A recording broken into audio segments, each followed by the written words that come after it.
جو بھی ہم بات کرتے ہیں کہ گورنمنٹ کے خلاف بولنا اور ان کے خلاف آواز اٹھانا، تو علماء کرام جو سب سے پہلا ہم پہ فتویٰ لگاتے ہیں وہ تکفیر کا لگاتے ہیں کہ نہیں، آپ حکومت کے دعوت دے سکتے ہیں، مطلب آپ ان کو کوئی فورس نہیں کر سکتے کہ وہ اپنی آرمی کو بھیجیں، یا آپ خود جانا چاہیں جائیں، لیکن آپ فورس نہیں کر سکتے۔ جو ہی فورس کی بات کی جائے گی تو تکفیر میں ڈال دیا جاتا ہے۔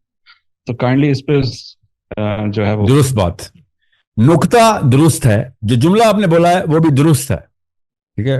آپ بلی نہیں کر سکتے کہ تم نے نہ کیا تو ہم تمہیں مار دیں گے، یہ فورس ہو گیا نا، اس کو کوئرشن بولتے ہیں یا ڈیوریس بولتے ہیں، ٹھیک ہے۔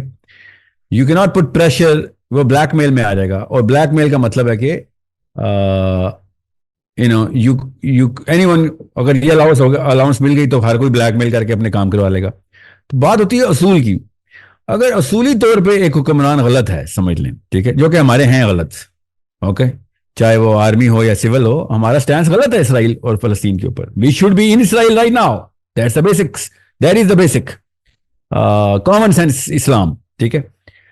اب ہمارا کام یہ ہے کہ ہم علماء کرام سے کہیں کہ سر آپ یہ ڈیموکریسی پہ تو فتویٰ دیتے نہیں کہ یہ حرام ہے، تو ہم ڈیموکریسی کے اصولوں کے اوپر پریشر ڈالیں گے، آپ نے یہ نافذ کی ہوئی ہے ہمارے اوپر۔ اب گیم آف نمبرز کی بات، ایٹریشن کہتے ہیں اس کو، اب ہم آئیں گے پارلیمنٹ ہاؤس پہ پریشر ڈالنے کے لیے، ٹھیک ہے۔ اگر یہ بات ہوتی نا کہ ڈیموکریسی میں یہ پریشر ڈالنا حرام ہے، تو سب سے پہلے تو پی ٹی آئی نے حرام کیا وہ 6 مہینے کا دھرنا، پھر مولانا فضل الرحمان پشاور میں روڈ بلاک کر کے بیٹھ گیا، وہ علماء کرام نہیں تھے اس وقت، کیسے فورس الاؤ تھی؟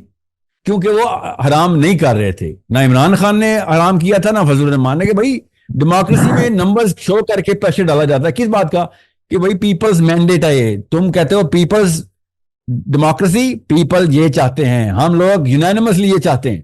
میں ہمیشہ یہ کہتا ہوں کہ لاکھوں مساجد، کچھ اکابرین کی مرہون منت چل رہی ہیں اس وقت فتویٰ، تو کچھ اکابرین پر پریشر ڈالنے کے لیے لاکھوں مساجد کے اندر جا کے، ہزاروں میں بھی چلے جائیں آپ، اور ان کے تھرو اکابرین پہ پریشر ڈالیں کہ سب لوگ یہ ڈیمانڈ کر رہے ہیں اگر آپ نے فتویٰ نہ دیا تو یہ سرکٹ ٹوٹ جائے گا، کس کا؟ مدرسے اور مسجد کا۔ یہ نظام چلانا ان کے لیے بھی ضروری ہے، سو وہ کیا کریں گے؟ فتویٰ ایشو کریں گے۔ فتویٰ ایشو کرنے سے کیا ہوتا ہے؟ وہ جو آپ نے شک بتائی ہے نا، وہ شک نلیفائی ہوتی ہے، پھر اسلام اٹ سیلف کے اوپر چلنے کی منیمم ریکوائرمنٹ ہوتی ہے کہ ہم حکومت پہ پریشر ڈالیں اگر فتویٰ آ گیا تو، اوکے۔ 3 الگ الگ قسم کے فتوے ہیں، میں ٹاپ فتویٰ مانگتا ہوں کہ جو گورنمنٹ کے لیے اسپیشلی ہوتا ہے وہ عوام کے لیے، گورنمنٹ پہ لگتا ہے وہ فتویٰ۔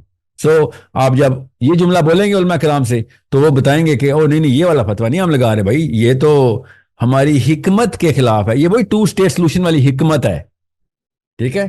اور یہ حالات ہیں، علماء کرام کی بات کیا کروں، پاکستان کی خواتین کا سب سے بڑا انسٹیٹیوٹ ادھر فلسطین کے بارے میں بات کرنے سے آپ کو انسٹیٹیوٹ سے نکال دیا گا، قرآن کا انسٹیٹیوٹ، ٹھیک ہے۔ میں کیوں نام نہیں لے رہا ہوں، آپ کو پتا، ابھی میں نے شروع میں لیکچر میں یہ بات کی ہے کہ بھائی ہم تمہیں انسٹیٹیوٹ سے نکال دیں گے یہ فلسطین کیا تو۔